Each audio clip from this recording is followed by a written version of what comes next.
the question is not to drink or not to drink. It's not black and white. It's not 1 or 0. But the question is, what should my relationship with alcohol be like?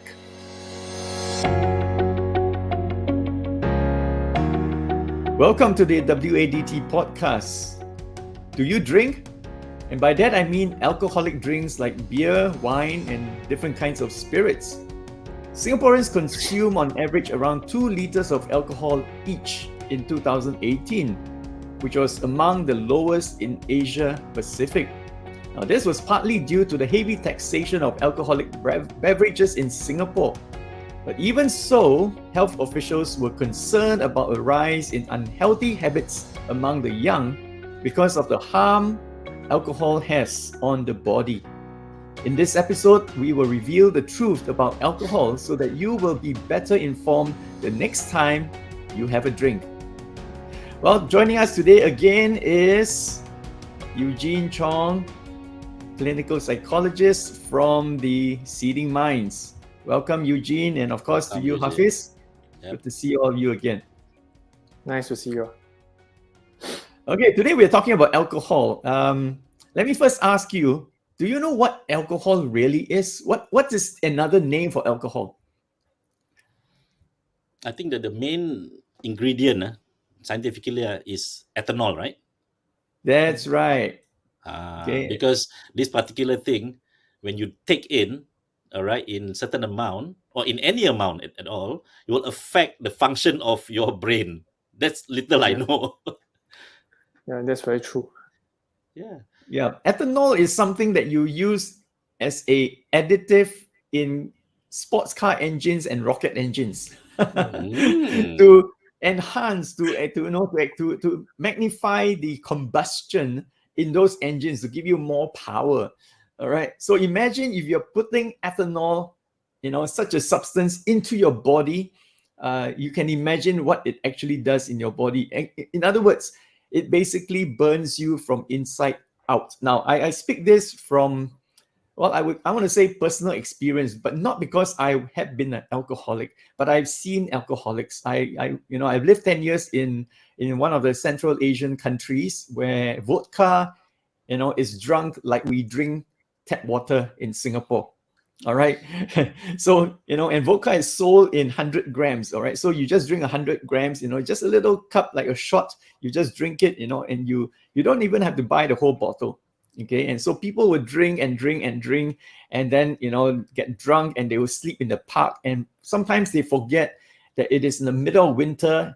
So they sleep in the park on a park bench and, they die there because of the cold, And I have this friend, a local friend there, who, when I first met him, he had a very dark complexion.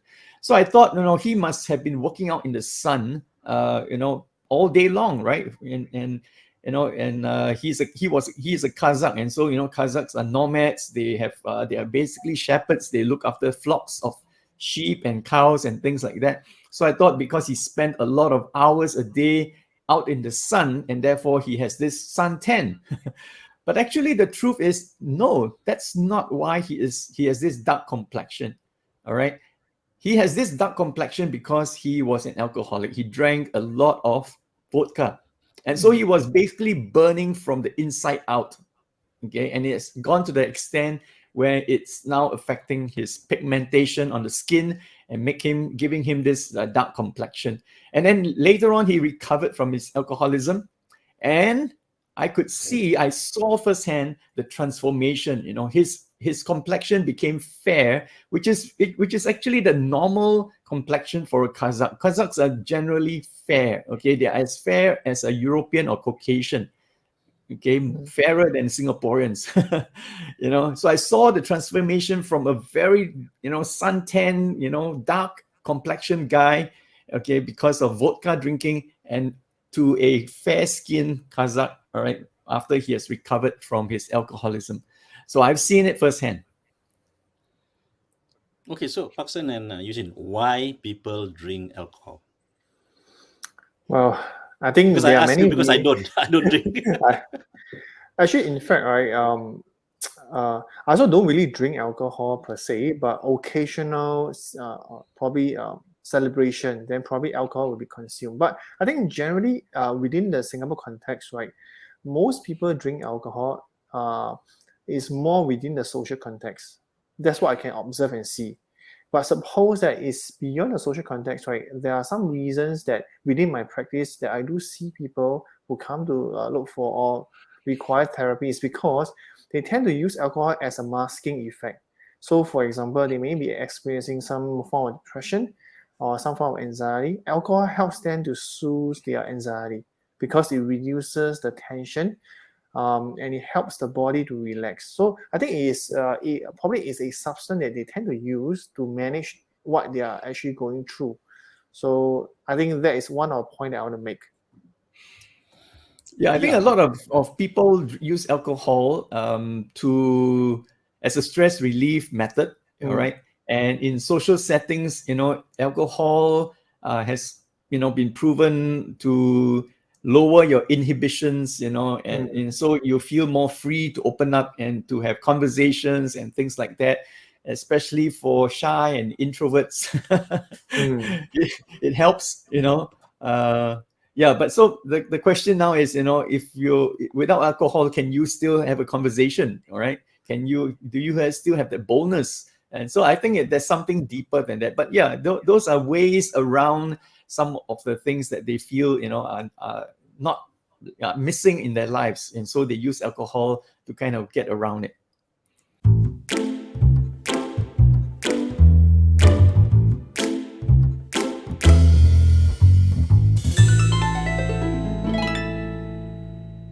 So it means that when you drink alcohol, what appear is not you, is someone else.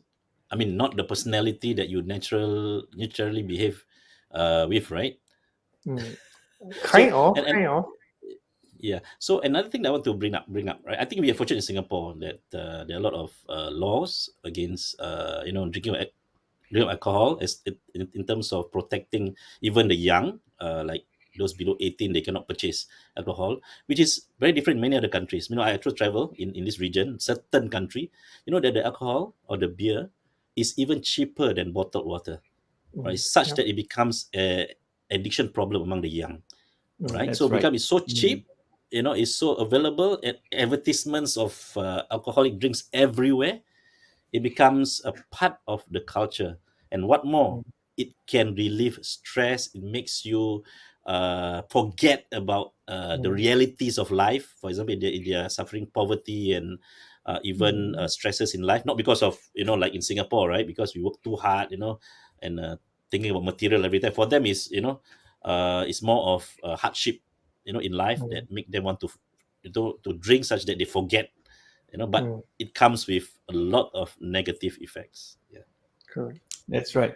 And sometimes some people use it as a status symbol, and all this we have to thank marketing for that. The way products like tobacco, cigarettes, and alcohol has been marketed, all right, sends the message to people that wow, you look cool, you look like so even among alcohol drinks, there's beer, and then there's a more expensive one like wine and liquor and all kinds of different spirits. So people who are more well-to-do, they will be able to afford the more expensive kind of alcoholic drinks. But for those that are maybe the younger ones, I think all they can afford is beer. So that already kind of differentiates what class you belong to. So some people use that as a status symbol. So Eugene, drinking, alcohol and so on, especially when done in, they drink a lot of it, especially, it will lead to certain health effects, right? Can you let us know? Share what are those, be it physically or in other forms? Okay, one of the key, I would say, immediacy of drinking alcohol is that you experience an immediate kind of sense of surge of energy. You feel really high, but alcohol have that effect that with that moment of like experiencing the heightened kind of happiness or joy, as per se, you will go into a crash moment. So one of the so-called observation for people who drinks a lot, right, they tend to blank out. So which means that they are totally knocked out if they drink excessively, and the amount of dosage of like the alcohol was consumed, right, they tend to affect their brain system. sometimes, right, in the postpartum kind of analysis for people who are alcoholism, right, there are a lot of empty spaces in their brain mass because of the overconsumption of alcohol. Of course, not to look at the physical, so-called the physiology, the anatomy is like sometimes, right, if you observe people who drinks a lot, their teeth will tend to be a bit more yellowish because of the overconsumption of alcohol as well. So different parts of our body will be affected, whether it's the liver, as what we commonly know, it will cause liver issue, liver cancer, and many, many other things. So generally, I would say that an overconsumption of alcohol tends to lead to a lot of bodily issues from the head to the toe. This is the WADT podcast, and thank you for listening. If you have enjoyed today's episode, be sure to like, follow, or subscribe so that you will not miss any episodes. Share the link to this episode with someone you think that will benefit from it. We want to know what you think of this episode too. Please feel free to share your comments on one of our social media platforms. We are on Facebook, Instagram, and YouTube. You can also email wearedebts2@gmail.com if you have a question or need help. Till the next time, this is Hafiz and Parkson signing off. Okay. So, psychologically, right? I mean, you've been mentioned about DSM. How do you diagnose? For example, is there a diagnosis for certain like alcohol disorder or excessive use or addiction? Okay, this is what we call the substance use disorder, as in short we call SUD. So typically these are diagnosed. This is a criteria whereby used to diagnose people with substance dependence or substance use, or maybe we call it addiction in general. So that could be ranging from different substance. Besides alcohol, there are things what we call the illegal drugs, heroin, morphine, quote unquote, cocaine, and many other things. But the key important is that the driving point will be the dependence of the alcohol, of the substance, whereby the person suppose that if he or she does not consume the substance, right, there will be a lot of withdrawal syndrome. There will be a constant psychological yearning for the substance. And this is one of the key criteria that how we determine whether someone have a substance issue or substance use disorder.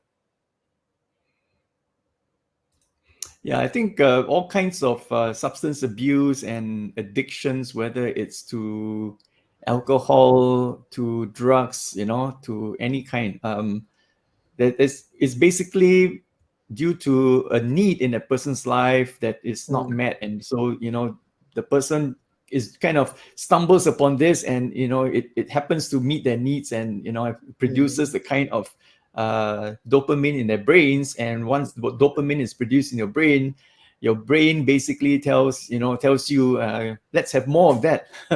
And so it becomes a habit, and we human beings, we have our very unique way of justifying our actions. So even like drinking or smoking cigarettes, we justify it by saying to ourselves, no, oh, I need this because it helps me in this, it helps me in that, and things like that. And so then we go into this habit, and then become a dependency, and then becomes an addiction. So I think that the key here is to the outcome that we want in this episode is not just to send a message that do not drink at all.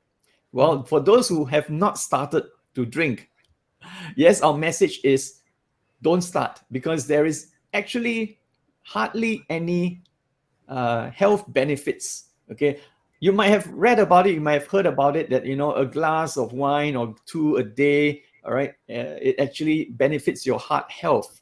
Some people say that, but other people also say hardly so. Okay, because they are talking about a certain element, certain component in wine, which comes from grapes, and that is called resveratrol.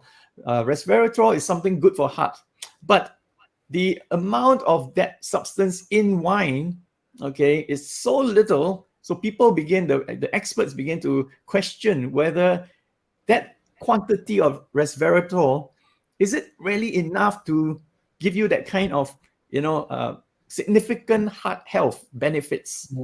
Okay, unless you drink a lot. then you have that benefits. All right, then they The side begin to effects say, will also be a lot. yeah, correct. So the negative then outweighs your positive. Then you might as well just eat the grapes, okay? Because resveratrol is not found in the grape; it's found in the skin of the grape. You see, so eat the grapes itself, and that's always the best advice. All right, instead of drinking apple juice, eat the apple. Instead of drinking orange juice, eat the orange. All right, so instead of drinking wine, eat the grapes. Yeah, but once it becomes an excuse, it's different. For example, even this whole debate about the benefits of wine, benefits of coffee, caffeine is a never ending debate. It depends on from which angle you are, arguing from. But I think more importantly, what I was asking just now is about when it becomes a state in which you are dependent. That means your body becomes tolerant of the alcohol, and you tend to take more because your body can take more of it. Because I also heard that those people who are new to drinking, they cannot even take a bit. They will, uh, you know, the body will react badly, such that they don't like it. But there's also the effects of dopamine, serotonin, and so on that makes that happy feeling comes, and you want to visit that again, to attain that happiness.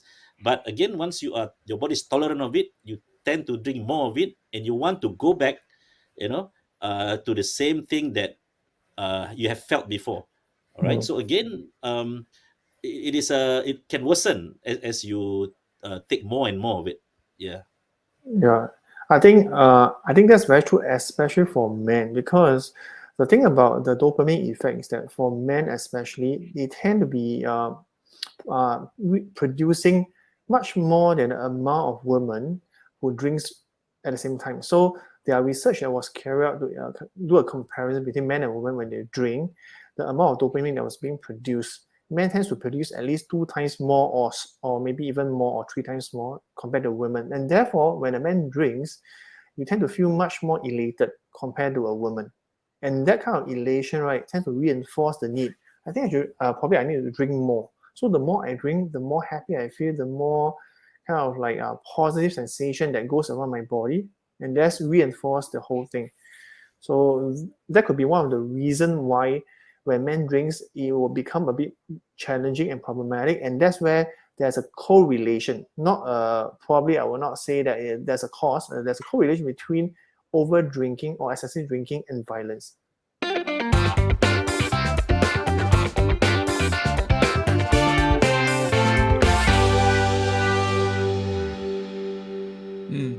I mean, yeah, because we started, Parks and we say that people drink. Why people drink? Because it's a social thing, right? Actually, in Singapore.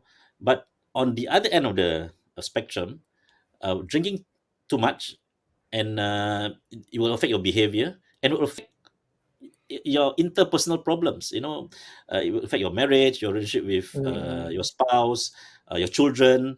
And we hear a lot of cases in which people who are drunk, because they are not in their good state of mind, they do things which, as you said, maybe violence, even sexual crimes, drink driving, killing people, not knowing, actually not aware of they are driving dangerously, and cause an accident that can kill a life, because of such action. And in Singapore, I know that there's a very strict law on drunk driving, and you can be jailed, you can be fined very heavily.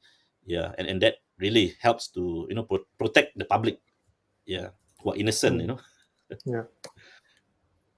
Yeah, and I read a report published in 2018 by the Institute of Mental Health in Singapore that alcohol abuse has emerged as the second most common mental disorder in Singapore. Mental disorder in Singapore. Wow, that's a very eye-opening statement that alcohol abuse is a mental disorder. All right. So I guess you can attribute it to high stress levels and whatever not. Okay. Yeah. So just something to take note that that if you are experiencing a lot of stress, there are many other healthier ways of dealing with your stress. Like meditation. That does not involve any cost. You just sit down somewhere quiet and meditate. That has a lot of benefits. And talking to people is also another way to relieve stress, and many other ways besides taking alcohol, because the negatives just outweighs the positive. Yeah. I heard also about withdrawal symptoms, right? I mean, you will experience, if you have been drinking so regularly, and you stop drinking, you will experience some withdrawal symptoms that make you want to go back, like drugs, right? And it force you to go back in taking it again, such that you will feel okay again. So what is that all about? Sometimes that if a person who drinks lots of alcohol, when they stop drinking, right, their attention span will be much limited. So we are not looking at a person with ADHD, but we're looking at a normal person without any such a pre-existing condition. When they stop drinking or they reduce their drinking, their body starts to react. They cannot concentrate in their work. Their mind is always fleeting. So sometimes you can see that they appear a little bit lost, a little bit spaced out, because the body is not able to adapt without the substance that's in the body. Just like for example, if we take excessive Panadol, you will come to a point that this amount of Panadol is not effective anymore. The pain is still present, but even though after you ingest this amount of like pills of Panadols. So similarly with this kind of model and also logic, right, it probably goes well with the whole idea about withdrawal syndrome. So the moment you stop, your withdrawal syndrome will tend to show, because it's a very quick so-called effect on the physical body. I see. Yeah. So as I was saying earlier, for those who have not started to drink, all right, maybe you're still underage, or maybe you just don't like alcohol. Well, don't start. Okay, you have no good reason to start at all. Now, for those of you who are just social drinkers, okay, or if you're alcoholic, then you should seek professional help, okay, because it's good to have your life back in order, okay, because there's so much more you can accomplish when you're sober than when you are drunk. So for those who are social drinkers, our message to you is not abstinence, okay. Although there are lots of evidence to show that alcohol is very, very harmful, okay, to your body. Now, there's a new movement that is happening in the world today, and it started by this lady called Ruby Warrington, who wrote the book Sober Curious. So she has started this club called Club Soda. Now, soda simply stands for sober curious, okay, being sober curious. And what she's suggesting to people is to ask themselves this question. The question is not to drink or not to drink. It's not black and white. It's not 1 or 0. But the question is, what should my relationship with alcohol be like? Okay, so it's a relationship, right? You and alcohol. Okay, so we need to ask ourselves, and for you parents out there, this is a question you can have a conversation with your teenagers, and ask them this same question, or ask them to ask themselves this same question. What is my relationship with alcohol? What kind of relationship do I want to have with alcohol? Okay, is alcohol my constant companion? Is alcohol my counselor? Is alcohol my comforter? All right, is alcohol my savior? Okay, so that's what I mean by what kind of relationship you want to have. Okay, or is it just a friend that I visit once in a while? Okay, so that's another way of reframing this conversation, instead of just being very black and white, to drink or not to drink, but ask yourself, what is my relationship? I think that's a very good point in terms of like, how do you view alcohol in yourself, and also we can also ask ourselves that, are we in control of the alcohol, or is the alcohol in control of us? That probably give us a sense that where we are, which spectrum of drinking are we at, so that we don't go to a point whereby we are under the control of alcohol. That's where dependence comes in, dependence and addiction. Yeah. So if people, there are people who are addicted, right, to alcoholism, abuse, and so on. for example, they come to a stage where it's a crisis, especially, right? So what kind of help can they find in I think Singapore? one of the most immediate help that is available in Singapore, there are a few organizations, but one of them, our name is under the Institute of Mental Health, under the NAMS, which is the National Addiction Services. So that's where you can actually get help in terms of all kinds of addiction, especially for alcohol. So this is where the specialists are all present to support the person who is going through this addiction condition or issues. So that will be one way. Of course, other organizations like SANA does help as well. So you can actually approach them. Suppose if you do recognize that you have such condition or you have such symptoms that has been ongoing for some years. Yeah, there's also AA, right, in Singapore, Yes, as well. I just visit the website, and I think it's very non-intrusive. I mean, you can just go online and do a survey first to find out whether you're really suffering from alcoholism. So again, you need to find out more about your condition. And be aware of your situation first before wanting to take the next step, whether you need professional help or not, right? Yeah. Yeah, there are many resources, many places I'm sure people can turn to. I think the key here is to, you talk about AA, right? AA uses a 12-step program, and I'm sure many other organizations use that also. The first step of the 12-step is to admit that you have a problem. So that's the key, So a lot of people would say, yes, I drink, yeah, sometimes I drink a little bit too much, and I get drunk. Okay, I begin to act very irrationally and very, erratically and all that kind of stuff.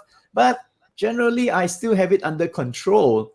So that's what a lot of people will say, and that itself will justify or give them an excuse not to actually go for help. In other words, they have not admitted that they have a problem, or they might say, sometimes I do lose control, but yes, generally I do. I still have it under control. I know what I'm doing. So I think that's the very, very first step, the key to everything else. Okay, but I think what I would say to them is, because things like that happen very subtly. You see, addictions happen very, very slowly. It's progressive. Okay, and if your mindset is is not changed, okay, then you're just going down a slope. Okay, and before you know it, you're way down the slope already. So it's better to do something to nip it in the bud while it's still not too late for it. You see, so it's no shame in admitting that you might have a problem. Okay, bring it under control, have a change of mindset, get someone to help you and to hold you accountable so that you will not go further down the slope. Because otherwise, it's like you're a runaway train, and nothing can stop it.